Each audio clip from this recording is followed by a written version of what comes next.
So my name is Chris Wright. I am the founder and CEO of Morae Classical Schools. And so Karen, who was just on the screen, is really the person that we have to thank for having the idea of how in the world do we create a school for military kids, and how are we going to make that happen? So that's who Karen and I are. I do want to pass it off to Dave Breslin, if you would introduce yourself, sir. Yes, good evening. Hey, I am Dave Breslin. I live in Charlottesville, Virginia. Been involved with education for 30 years, and Chris roped me into this 3 years ago. So he and I have been working together for 3 years, which is super exciting. And I serve as a founding board member and also as the Chief Operating Officer for Morae Classical. Thrilled to have everybody here. And presently, I am a professor at Liberty University. All right. Thank you, Dave.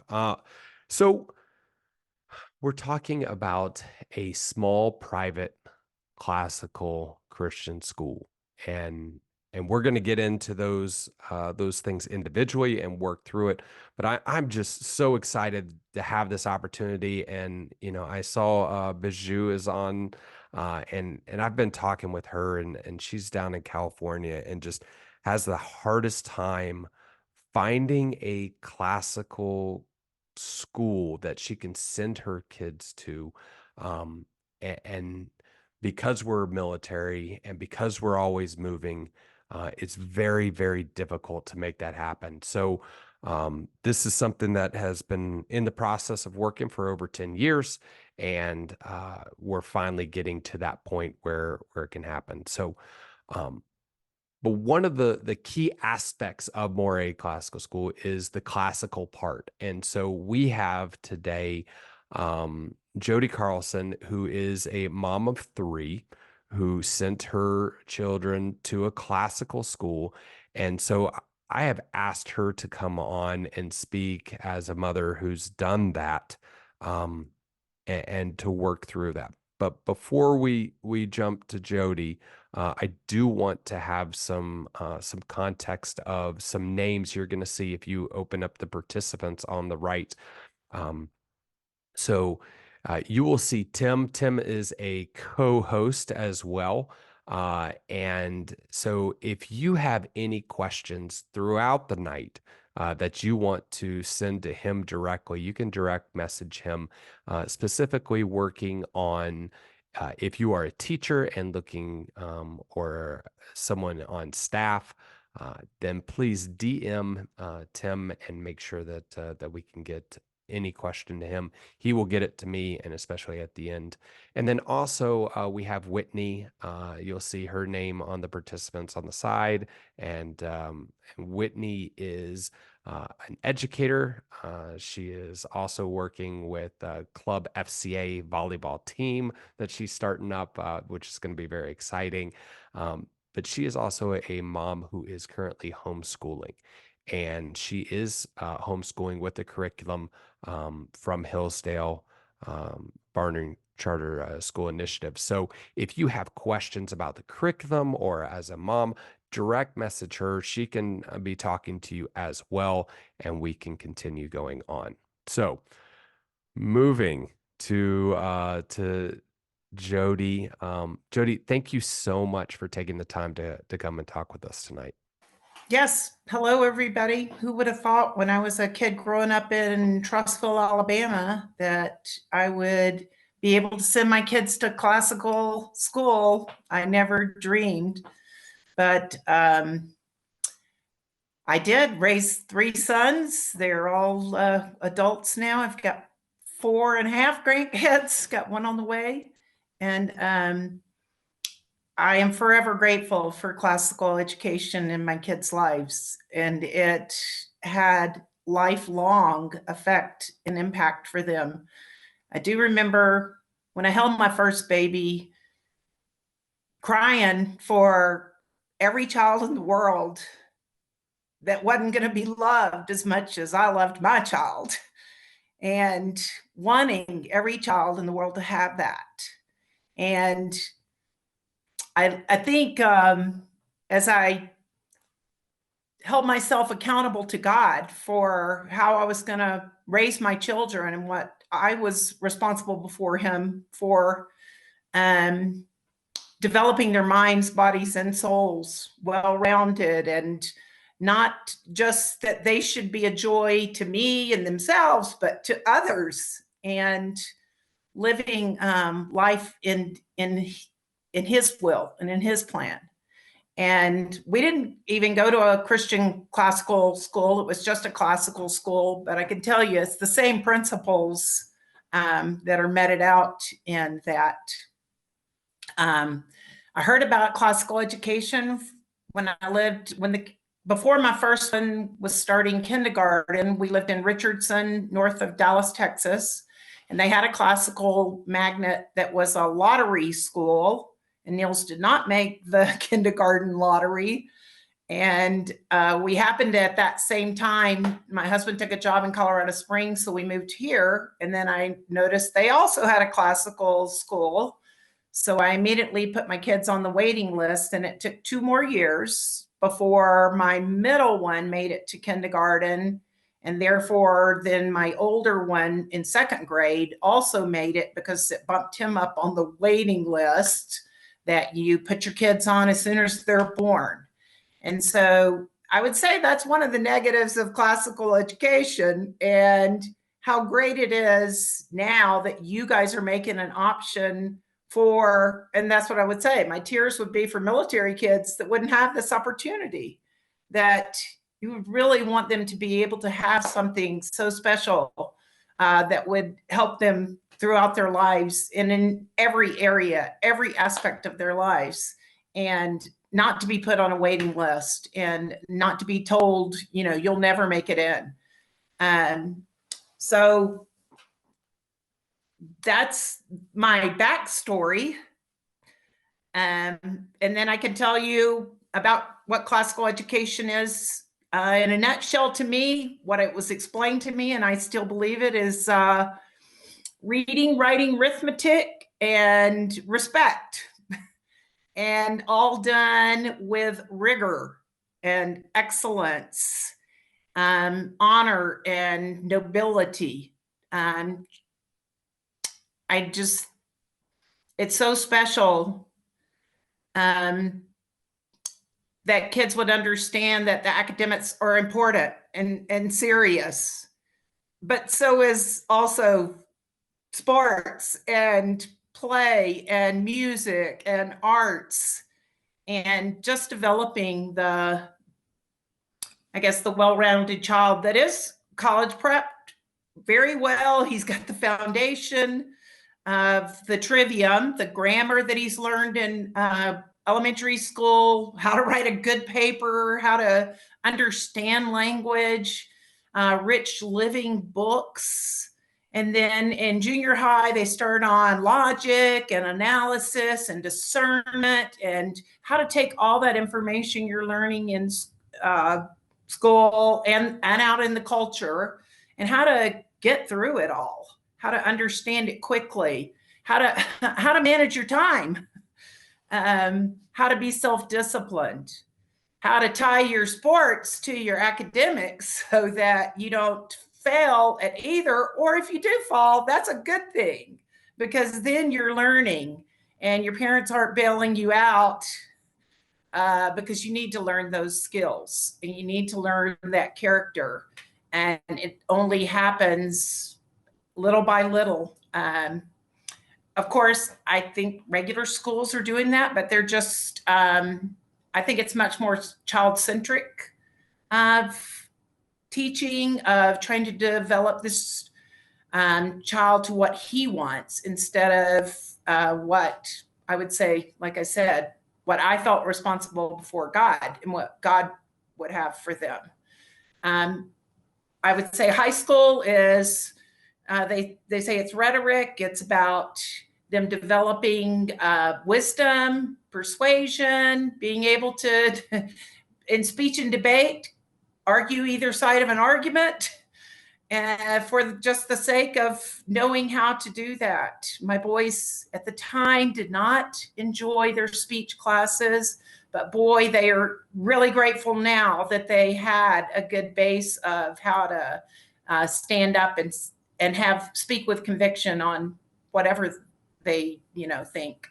TCA gave them, that was the name of our school, the Classical Academy, really gave them, I think, tools to continue to learn and continue to be discerning in culture. Of course, like I said, it was a great college prep for your SATs and your ACTs and those kind of things. You're getting rich education, but you're also getting creativity and really well-rounded education as well. My boys would even say, oh, yeah, I asked him, and Anders said he thought uniforms were the greatest thing ever, because now that he's talked to his wife that went to public school, she was like, it was this huge competition on who looked the best every day, and all this time and money and expense, it was just so obsessive. She used the word. It was just obsessive, and it took away from actual learning. And so I just think it's a huge part of that. It's just even the playing field, everybody's equally dorky in their little khakis and polos and plaid skirts, and then everybody can just forget about what I look like and really focus on learning. So that was fantastic.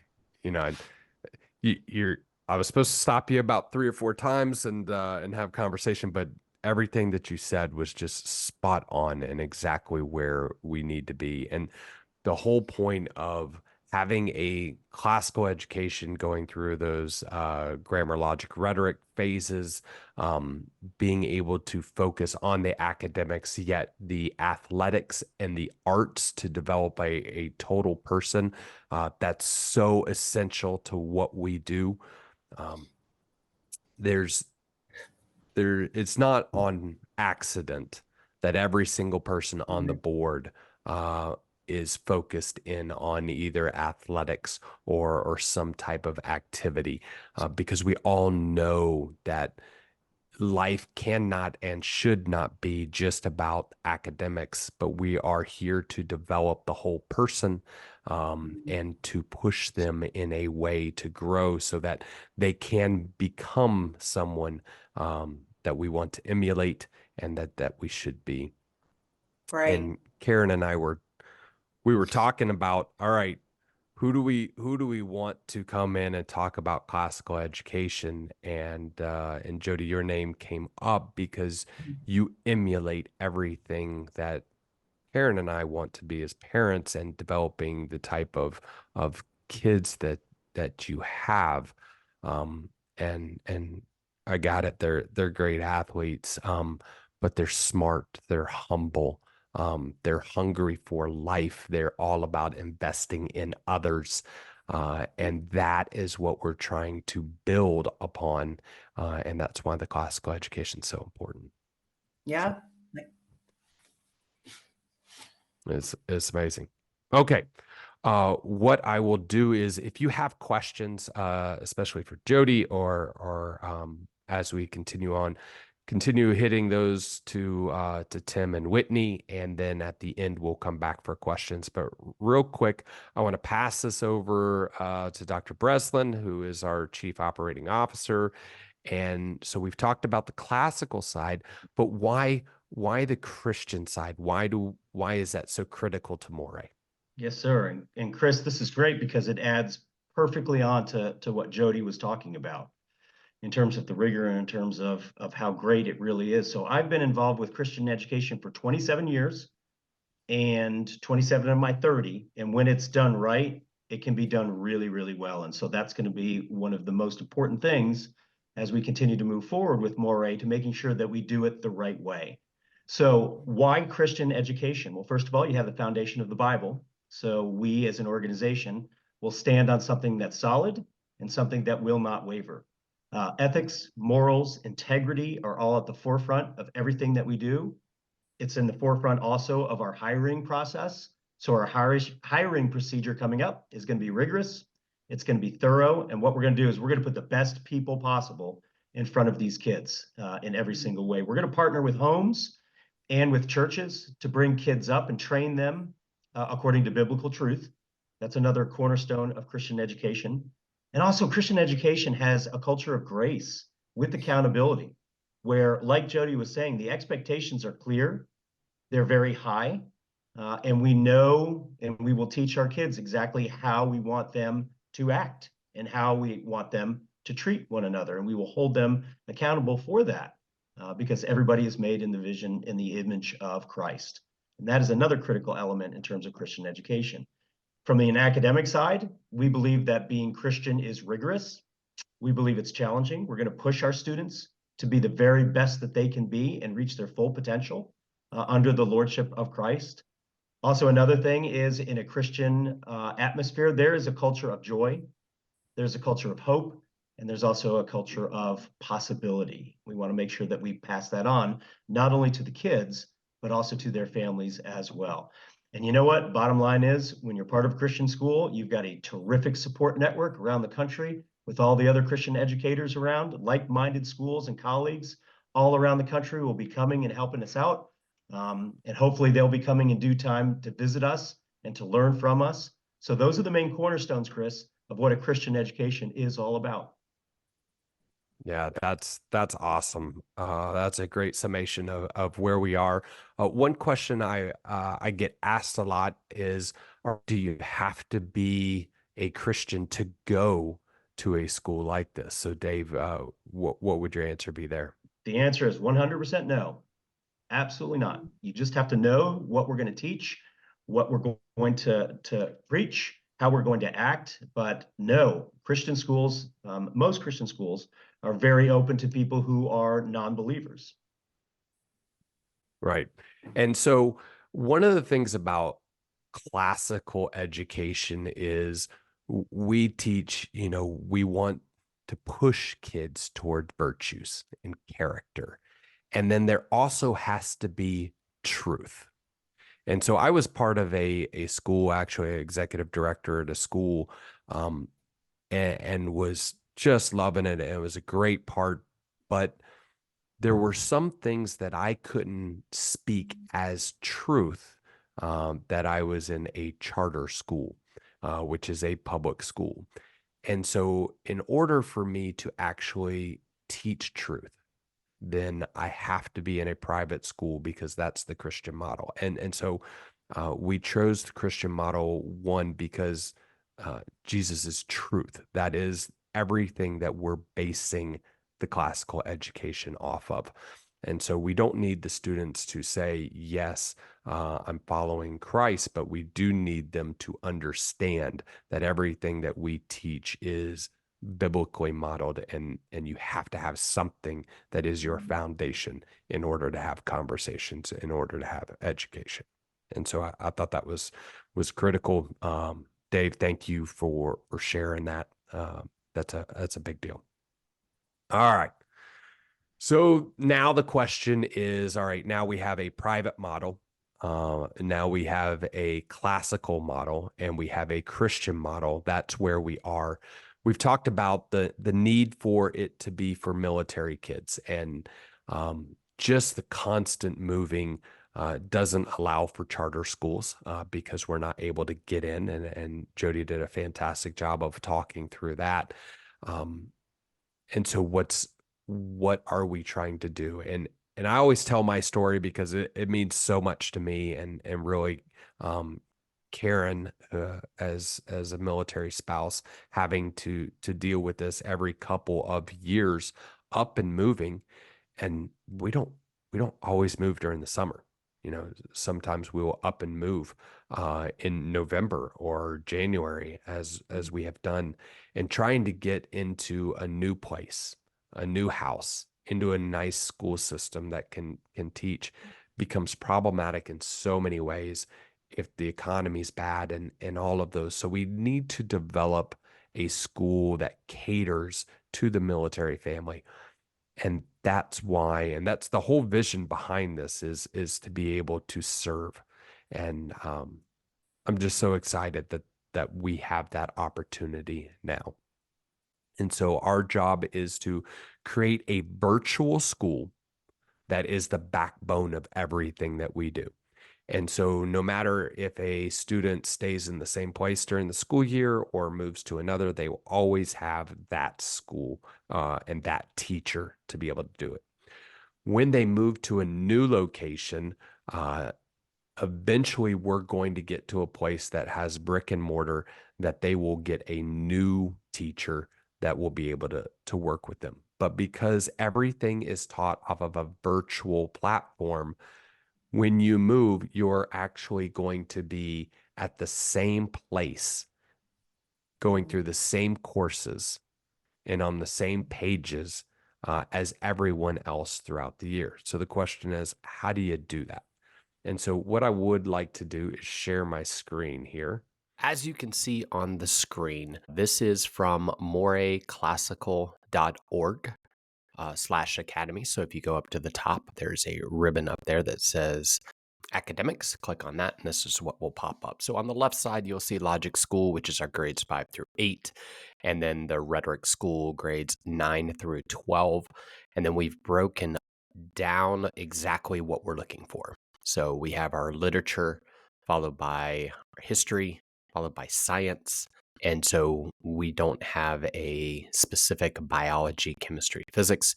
We follow the Hillsdale curriculum and what they have down. So we have math. Singapore math is what we use here. We will do pre-algebra and 7th algebra in 8th, and then geometry and on through 9th and beyond. So a lot of the times people will ask questions of, hey, can we go advanced? If we are advanced in a subject, we will obviously look at that as a case-by-case basis. But what I will tell you is, for a classical school, we really like to keep everyone together. And then it's the job of the teacher to figure out where the child is and then ask specific questions to that child to be more advanced or less advanced as they go through.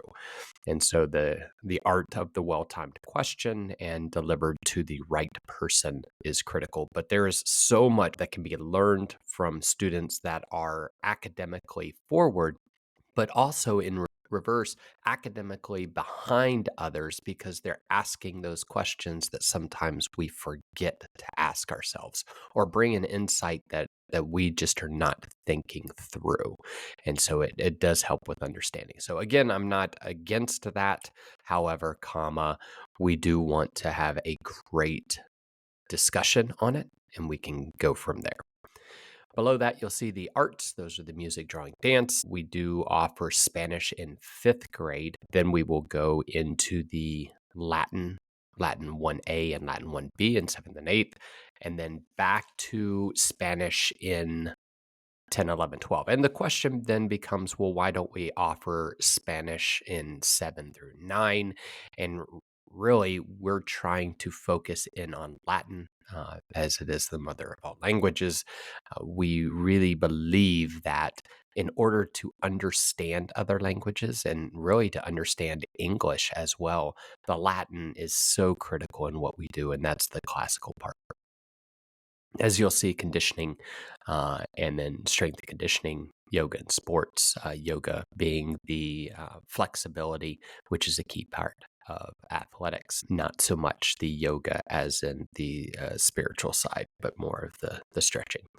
And then down below, we talk about the Christian aspects, and you'll see the 7 virtues. So what is Christianity? And then the Old New Testament. Those are general understanding of the word. And then in 9 through 12, we get into specifically what is the gospel and why is it so important to our lives. So we'll go through that.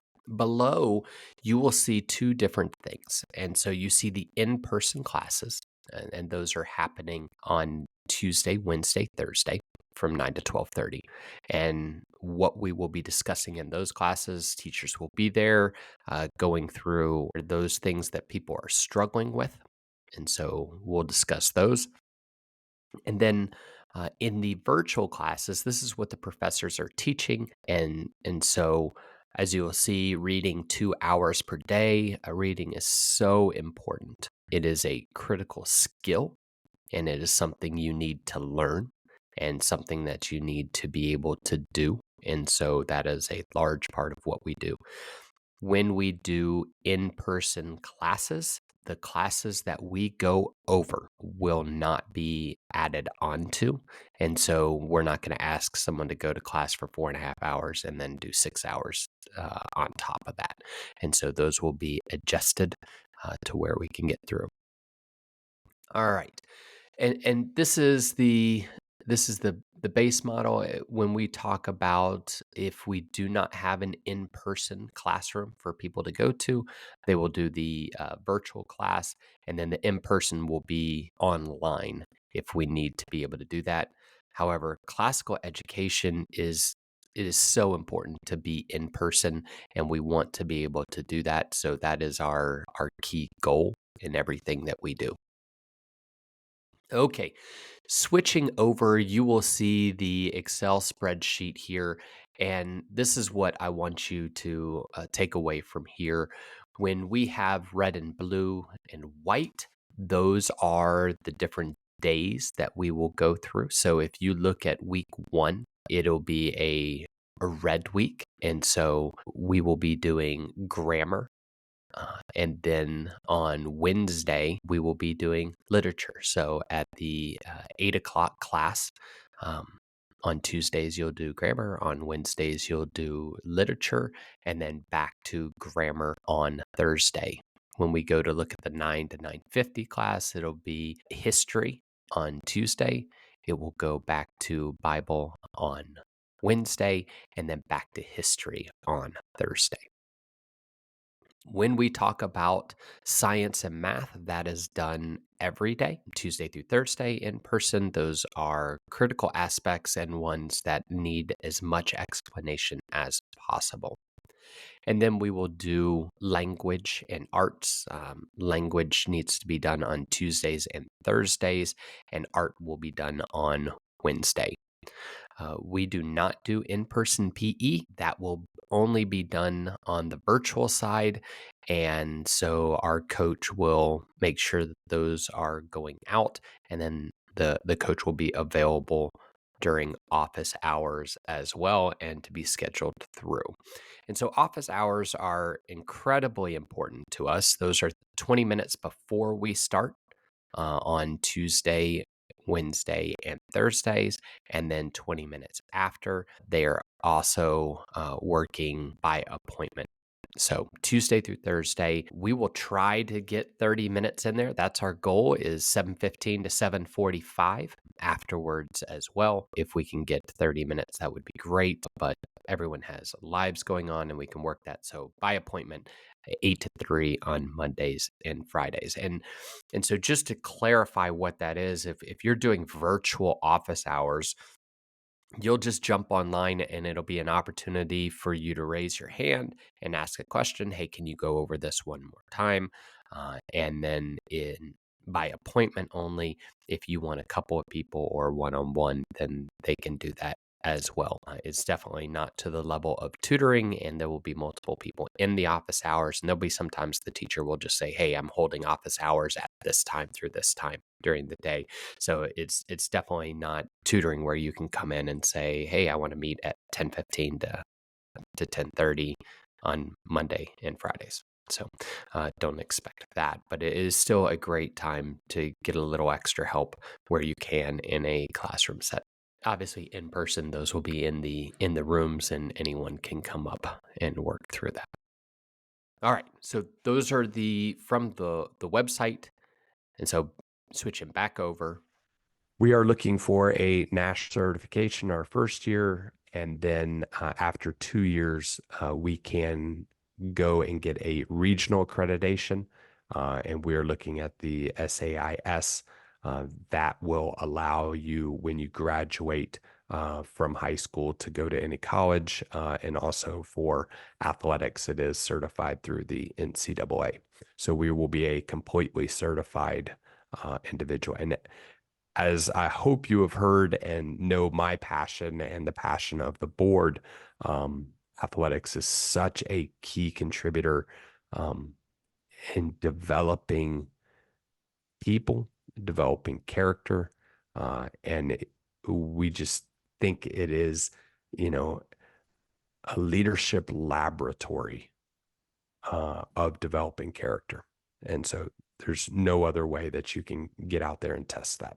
So I will pause there.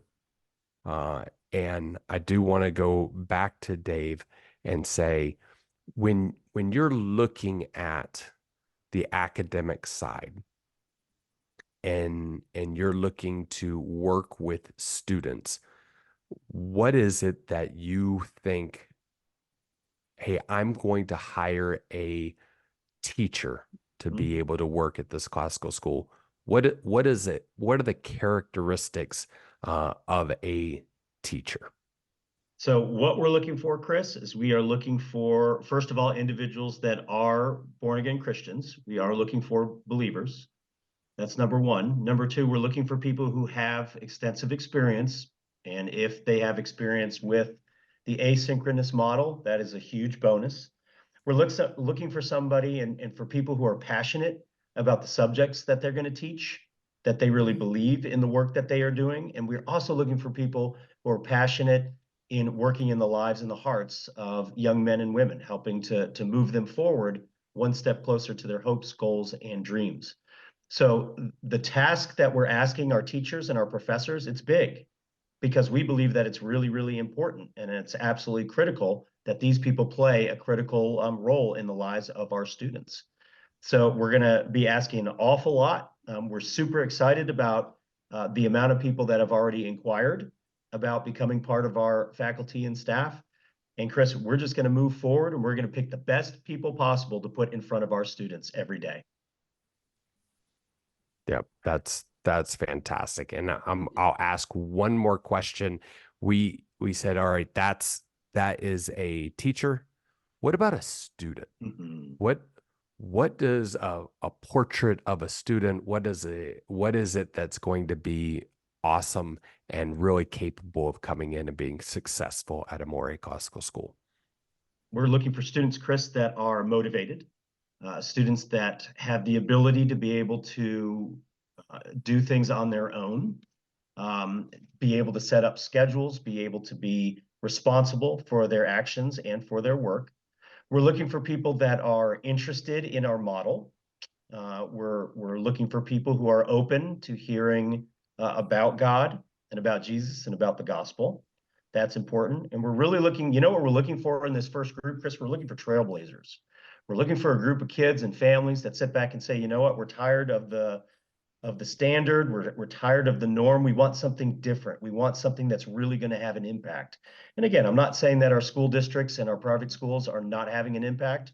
I'm not saying that at all. But I'm saying that the model that has been set forth for Morae is different. It's impactful. And we're looking for a group of students and families that are willing to sit back and say, we want to do this because we believe that this indeed is going to help our kids move forward again, one step closer to their hopes, their goals, and their dreams. So we need kids that are motivated. We need kids that are inquisitive.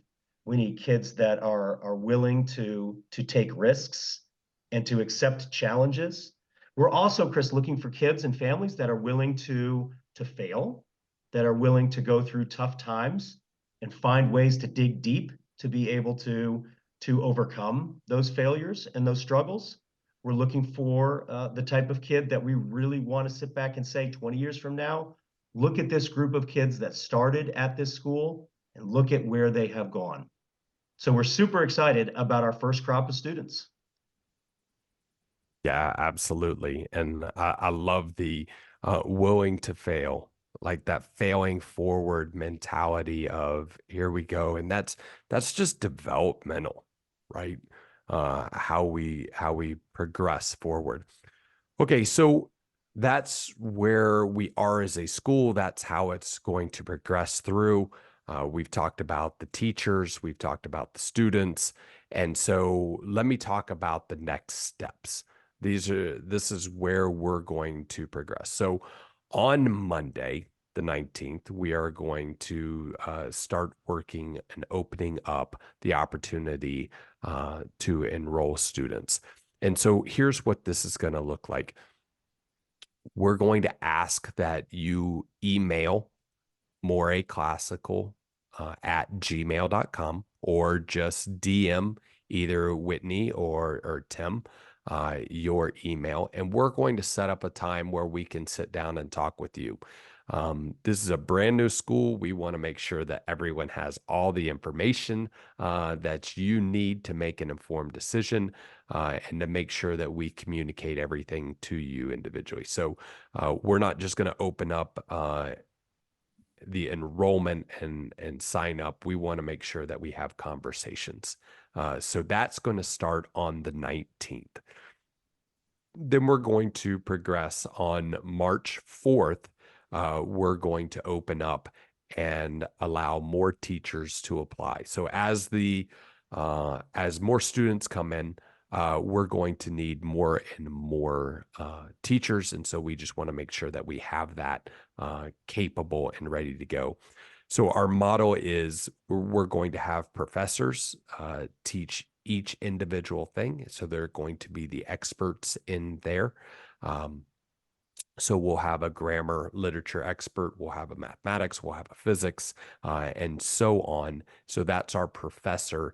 And then we will have a teacher who is responsible for getting to know the students and being able to work through that.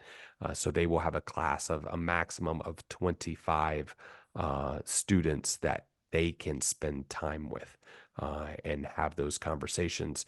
They will have office hours that they can ask outside of the synchronous as well, so that they can do that. So we want to build relationships. That is a critical part of what we're doing, because the military kids need that.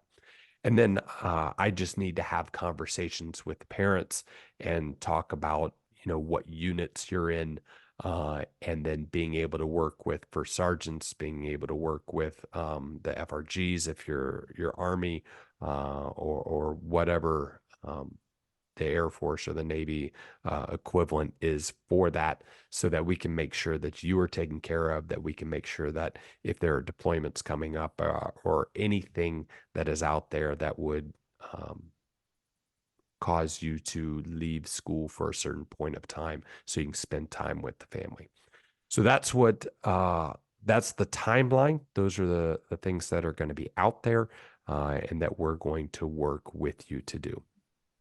Let me make sure that I give all the contact information, and I'm going to put up a one pager that has all the information. But my personal cell phone number is the number I always give out, because I want to make sure that people have access to me. And that number is 720-795-4176.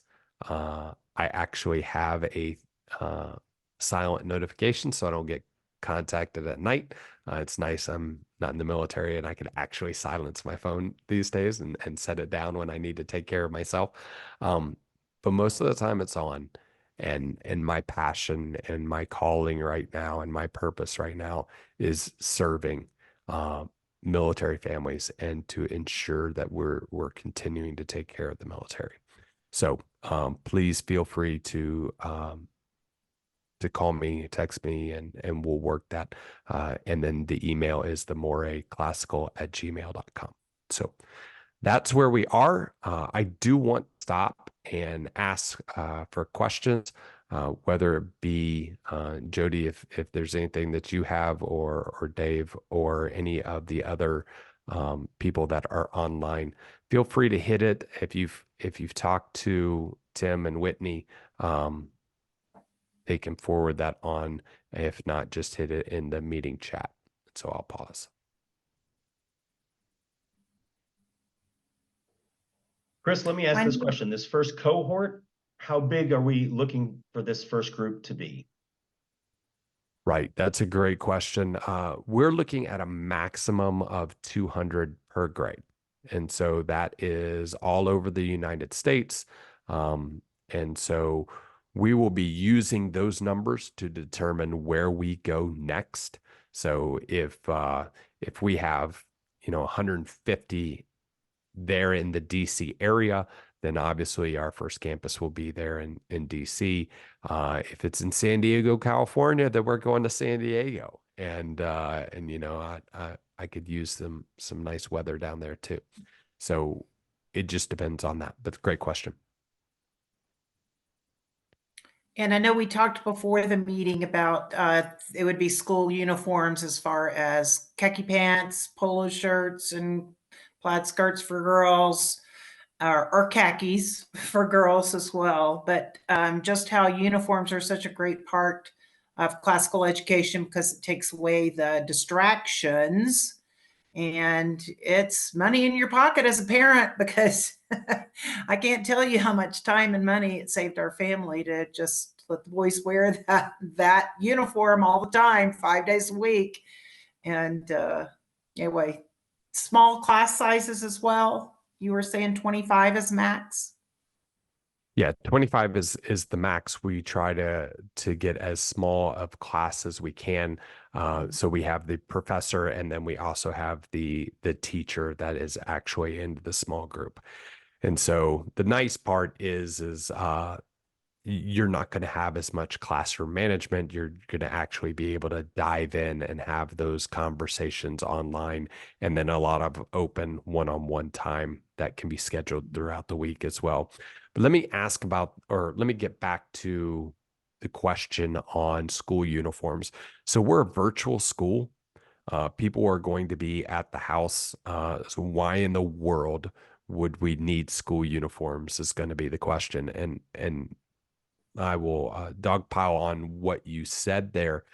Not only is it important because it reduces all the competitiveness of what we're wearing and takes the focus off of the academics and puts it onto a negative social side, but there's so much clinical research out there on the effects of putting on a uniform and what it does. And so as a military member who put on a uniform, at least most of my career, put on a uniform, it says we're all together. We're all a part of this. We're coming together for a purpose.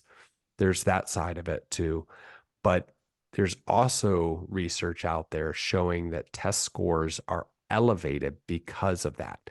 And when you put on something, your mind is going to another place. And if you dress to a certain way, you're going to execute to a certain way. You're going to act, you're going to think, you're going to speak. And that's what we're trying to do, is get people. So even though we are online, we're still going to have a time Tuesday, Wednesday, Thursday. It's family decision on what they're doing on the asynchronous learning. But on the synchronous, we're all wearing the same things. We're all dressed, ready to go, and we're all getting after it the same way. Chris, people will see this video and they will sit back and say, ooh, this is something that I'm interested in becoming a part of as maybe a professor or a teacher. What's the next step for a professional, who wants to join our faculty? Yep, that's a great question. Again, we're doing it the same way as a student. So emailing moraeclassical@gmail.com or giving me a text and saying, hey, I'd love to be a professor or a teacher. Let's have a conversation. And for that, I'm also going to add Dr. Breslin in, and we're going to have the conversation on, hey, this is what we're looking for. This is where we are. And we would love to have people on board that are just passionate about serving, passionate about kids. I appreciate everyone being on. That's a big deal. Again, thank you to the board for being on there, and especially Jody for coming on and just sharing your story and mostly sharing your heart for people and for what we're doing. So thank you. All right. Thanks y'all so much, and have a great evening.